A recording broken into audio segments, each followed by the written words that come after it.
নমস্কার বন্ধুরা, আজ আমি আপনাদের সাথে শেয়ার করব নদিয়া জেলার একটা বিখ্যাত পুলি, তোতা পুলি। তো তোতা পুলি বানানোর জন্য লাগবে আমার লাল আলু। লাল আলু হচ্ছে কি আমি আমার সুবিধের জন্য সিদ্ধ করে নিয়েছি, আগে রাঙা আলু বা লাল আলু সিদ্ধ করা আছে, আর একটু চালের গুঁড়ো। আর পুরের জন্য, পুর তৈরির জন্য লাগবে নারকেল কোড়া আর গুড় আছে, আর একটু দুধ লাগবে, ঘন করে জাল দেওয়া দুধ আছে। তো এই দিয়ে হয়ে যাবে তোতা পুলি। প্রথমে আমি যেটা করব, এই নারকেলের উপর পাতলা গুড় দিয়ে আমি নারকেলের পুরটা তৈরি করে নেব। আর এই লাল আলুগুলো থেকে খোলাগুলো ছাড়িয়ে নেব। লাল আলুগুলো ছাড়িয়ে নিয়েছি। আর এই সময়ের মধ্যে আমি দুধটা একটু উনুনে বসিয়ে দিয়েছি, দুধটা একটু জাল দিয়ে ঘন করে নেব। আর নারকেলের পুরটাও এক সাইডে বসিয়ে দিয়েছি, পুরটাও ভেজে নেব। তো এবারে আমি এইগুলোকে চটকিয়ে নেব।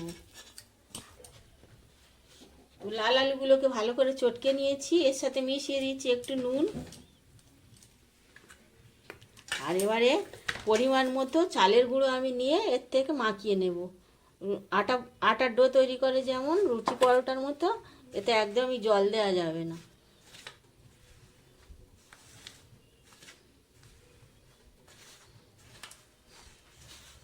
এই শুকনো শুকনো আর আলুর সাথে চালের গুঁড়ো দিয়ে মাখাতে হবে, এতে একদম জল দেওয়া যাবে না, এতেই যা হয়।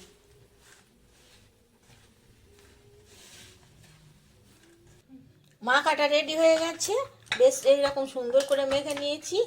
আর এদিকে পুরটাও আমার রেডি হয়ে গেছে। এবার আমি এর থেকে ছোট ছোট করে লেচি কেটে নিয়ে ছোট ছোট করে পুলির আকারে গড়ে নেব।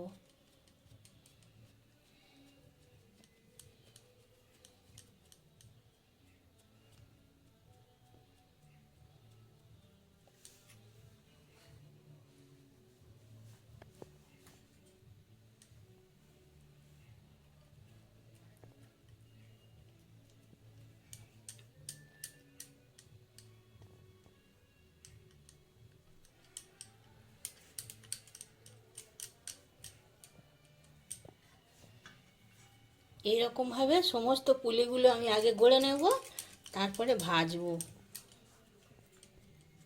পুলিগুলো সমস্ত আমি গড়ে নিয়েছি। আর পুলিগুলো ভাজার জন্য একটা কড়াইতে আমি সাদা তেল গরম করতে দিয়েছি। সাদা তেলটা গরম হয়ে গেছে। এই সময় যেহেতু এটা পিঠে, এতে আমি 1 চামচ ঘি দিয়ে দিলাম, তাহলে পিঠের সেন্টটা একটু ভালো হবে। আর এদিকে আমি দুধটা ফুটিয়ে একটু ঘন করে নিয়েছি, দুধটা আমার লাগবে একটু পরে। তো ততক্ষণ আমি এই পিঠেগুলোকে একটা একটা করে দিয়ে লাল লাল করে ভেজে নেব।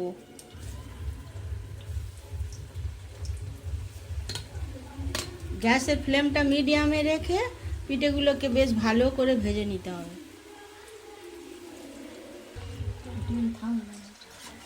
এইরকমভাবে লাল লাল করে আমি পরেরগুলোও ঠিক ভেজে নেব। পরের পিঠেগুলো ভাজা হয়ে গেছে। এইবারে এগুলোকে আমি সব তেলের ওপর থেকে তুলে নিচ্ছি। এবারে দুধটা ঘন হয়ে জাল দিয়ে নিয়েছিলাম আমি, অনেকটা ঘন হয়ে গেছে। এবারে এই দুধের ওপর থেকে দিয়ে দিচ্ছি আমি, যে যেমন চিনি খায় তেমন চিনি দেবেন, চিনি দিয়ে দিলাম। আর দিয়ে দিচ্ছি একটু কয়েকটা ছোট এলাচ গুঁড়ো করে রেখেছি, সেই ছোট এলাচগুলো। আর ওপর থেকে দিয়ে দিচ্ছি আমি ভেজে রাখা পুলিগুলো, দিয়ে মিনিট 5 ফুটিয়ে আমি নামিয়ে নেব। এগুলো আমি মিনিট 5 দুধে ফুটিয়ে নিয়েছি। এবার আমি গ্যাসের ফ্লেমটা অফ করে দিচ্ছি। ঠান্ডা হয়ে গেলে পরিবেশন করে আবার আমি দেখাবো। তোতা পুলি পরিবেশনের জন্য একদম রেডি হয়ে গেছে। আমি কেমনভাবে বানালাম আপনারা সবাই দেখলেন।